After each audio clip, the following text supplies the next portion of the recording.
for this because I saw it for myself, as you'll read in my enclosed column. This thing was as big as a silo, and people by the dozens are seeing it, and people are worried. I saw it right close to my office, and it went right over 2 nights straight now. Respectable people are seeing it, as you will see some of the names that are in my story I had today. And my phone at night keeps busy saying, if you look in such and such a direction, you will see a UFO. Some people who do not see it say it's just a balloon with a candle in it, as the civil defense director who saw it last night said. But you don't see a balloon changing course quickly, as it did going the opposite direction of the way the wind was blowing. I understand the men at Kaiser Aluminum see the other night workers at the Phillips Sporn power plant, which is an electrical power plant, and also Kyger Creek. The lights are different than anything I have ever seen, and the others say so too. The Register called me yesterday and wanted me to give them a story and also tell them who was with me and just who saw it when I did, but I didn't give it to them as I was busy. They sit there on their lazy cans and wait for people to bring it in. I shall keep you posted. So she's not fans of people at the Register, but that's obviously. Another March letter, this one the 14th. While I'm waiting on a fire story, thought perhaps I'd better get the clippings sent to you. They sure are interesting. Perhaps you've noticed most of the data on these happenings other than the recent ones. We're all still seeing this thing over Point Pleasant. My husband saw it again, and his sister. He is now a believer. The stories really are similar to what I saw and what other people who say saw it too. I told my girlfriend the other night we were going to have to take a camera and stay out most of the night. If I would had that one that night, I sure could have taken a photo. While it didn't frighten me at the time, I have an odd feeling since that time. Mrs. Bennett's mother cleans for me tomorrow, and I will see how she is, and maybe I can get out to talk with her. Someone told me she'd lost so much weight and isn't very well. It seems that Ron Hyde has a theory that this UFO is chasing the chemical and power plants, of which the largest power plants in the world are in this area. I think this man in Charleston, that is the engineer, has a pretty good conception of it. Many say to me, it has been going on for 75 years. Why haven't they invaded us before now? I told them perhaps they haven't accomplished anything and perhaps never got back to do anything, or maybe they just haven't perfected just what it takes to find out until now, just what they can do. There's to be 8 articles on Ron Haidt. I will send you the other as they appear in the paper. Hope they will still be helpful to you. So, now the next letters are from April. Dear John, heard today that a truck driver saw the same thing I saw Thursday night along the river, but the man didn't get his name. Also heard a man saw this lighted object Friday night near Apple Grove, but it had white lights. Perhaps it's the same thing you saw Friday night, and it didn't have its red lights on. Several women at the luncheon I attended Saturday said they thought the Register was stupid to print the type of story they did and not say who said it. The women are from the very best of families and said, we wanted you to keep writing anything that you see or hear about.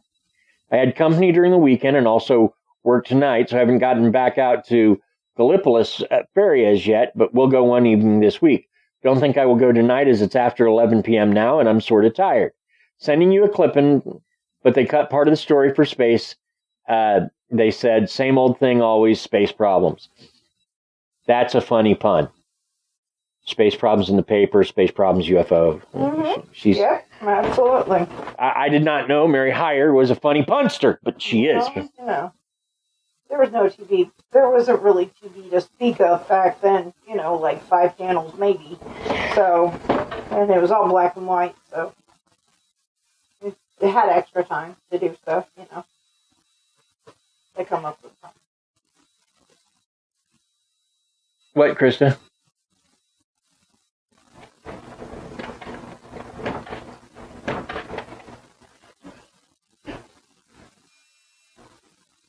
Mabel said, we must not give up seeing if this UFO will come to us. Maybe the stupid thing might do just that for some time. I sure hope so. But I sure do not want to be alone when it happens. Sorry I left the scene of that one on the river, but guess it frightened me and I left without realizing I should have stayed. I really don't think one would have to wait for a pretty night to go look for one, and I am anxious to see if red objects is still to the left of that big field.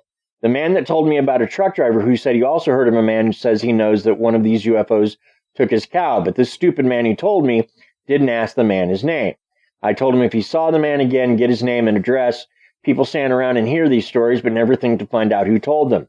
Guess I expect people to ask the same questions that I would ask if they were telling me. I arrived back in Point Pleasant in plenty of time for the luncheon. I didn't stop anywhere.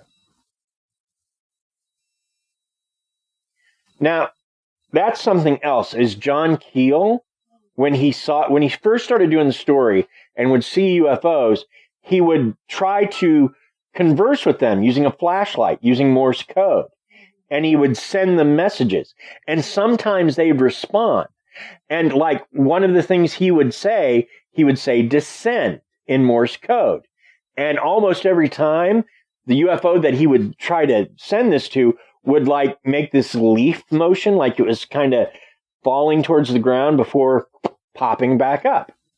So like it understood it. Which means either A, they understand Morse code, which I don't know how hard Morse code would be to figure out by an alien intelligence, maybe not that hard at all.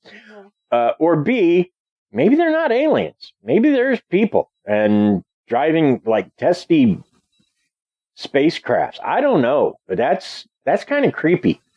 I don't know that I'd have the stone cojones to do that, to try to talk to an alien ship, just in case they did stop by and want to chat.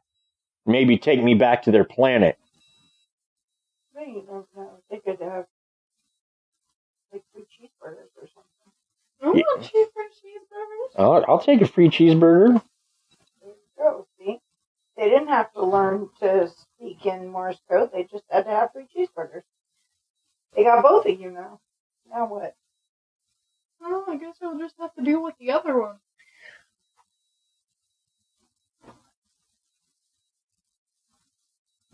This is Mom's crap. So, another April letter. Well, for the TNT Thursday night, looked like a monster event. So many cars, students from Marshall University and Ohio University, as well as other people. I really hear of so many sightings I cannot keep up with them. People call all the time wanting to know what I will have in the paper that day on UFOs. My boss was down Wednesday and said perhaps they should let me write nothing but UFO stories. I told him Middleport had the best one of all, and the writer there never said a word about it. One man claims it landed in his yard. I understand his little 5-year-old son came in and said, "Daddy, there's a butterfly in the backyard," but the father was reading and didn't pay attention, and he said, "Oh, but Daddy, it's as big as your car." The father went to look, and sure enough, there it was. This was told to me. I didn't check it out since it isn't my area, and also I was told that 150 people saw something on the river, just like you've seen. I sure hope that one comes down, but do hope that it will be a person who will tell the truth and can describe it. I heard that the Parkersburg had a big story this week on a UFO sighting there when half the town saw it. I thought it would write for a copy, as I know several people who work on that paper. A woman just called and said a UFO is going over Point Pleasant. It is now 8:45 p.m. She said she'd call me back. Mrs. McDaniel said if you want to come back, you can stay at their house. They would be very happy to have you. She said she thought Linda and Roger were separating again tonight. Really don't think it will ever work out for those two, but at least she gave it a try. Another call, I guess, had better go to see what it looks like. Mary Hyre. And again, a lot of this is kind of mundane, but to me, it just speaks to her honesty. Now, sure, some of these stories are being reported by people who don't know what they've seen. And so what they're telling is worthless as evidence. But she certainly seems to be believing it. Dear John, well, it has been one beautiful day here today, and everyone at Point Pleasant and Gallia County was out UFO hunting last night. My phone just about rang off the wall and continues today. People are really becoming interested and want to know just what the object is. Faye, my sister, saw her first one last night, and it was at New Haven. She went out in the yard about 10 p.m. to get her dog, and there it was. She said there were several, and they did play around in the sky, and they were all colors. I'm really happy she got to see one as she wanted to so badly. Now it is people you just wouldn't believe that are going out looking for them. it seems they're about as active as they were the first Saturday night you and I saw them at the Gallipolis Ferry. Friday night, after I talked with you, I went out to Camp Conley, and there are about 500 people in that area. This Ron Haidt from the Huntington paper was there, and some guy was with him from Washington, D.C. I didn't find out for sure who the man was from Washington. They seemed to want to be by themselves, but was very hard to do with that many. Honestly, they were going everywhere Friday night and couldn't possibly be planes or anything but UFOs. And then she sends him another news clipping and tells him about that. So again, more UFO stuff. A short letter in May that she sent. Dear John, you know how stupid I am. My column Sunday suddenly dawned on me that could have been the beginning of this whole puzzle here in this area of the headless man. But just in case you didn't read it, I will send you a clipping of it. This is in Jackson County, and part of it is in Mason County. I guess a few people have seen lights as usual being reported. They will now appear that the weather is beginning to get a little better. I was out of town Monday and this evening also. I didn't have any contacts, and Sunday I had such a headache later in the day. I think I'm cracking up. I cannot seem to get the thick glasses man out of my mind. I guess it will be coming for me if they all look like him. I do not want to go. So that was that's a reference to a man in black, which we haven't covered yet. But while she's writing this, the men in black have appeared in Point Pleasant, and they are spending their time going to witnesses and doing their best into intimidating them to be silent and quit talking about UFOs and the Mothman. Now, when we talked about the Mothman, that was an episode Gerald Rice was on, and his theory was that these might have been members of the draft board who made an appearance. But if so, and he's not here to defend his theory, so I don't want to dig into this too much. But if so, these people are very concerned with the Mothman, very concerned. And I'm not sure how to put that together with his theory. Plus, they're also equally concerned with UFOs because they don't want people talking about either one.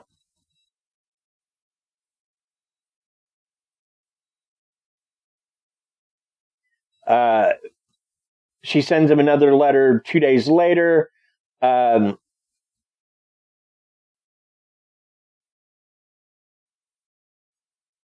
tells him about a UFO they got seen in Camp Conley.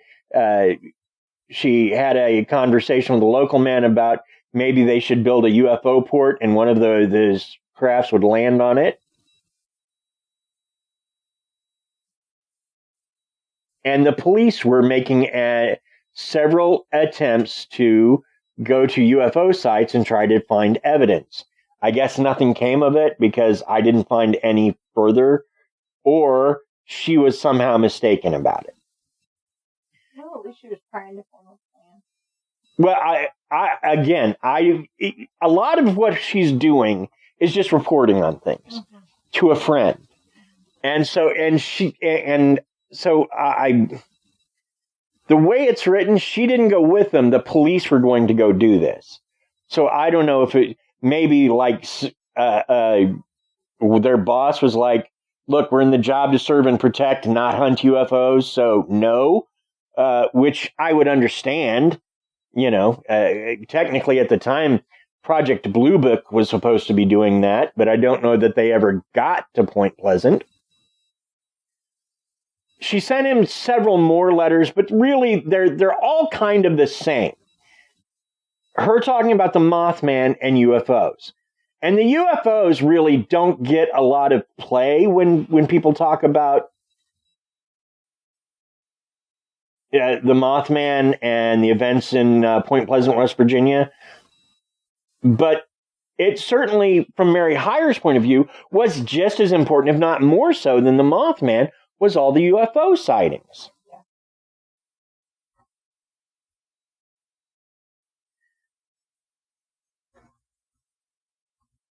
And so I'm going to skip over a bunch of her letters and just go to the last one she sent him, which this takes us to July, I believe. Yeah, takes us to well, I'm sorry, early June. Takes us to early June.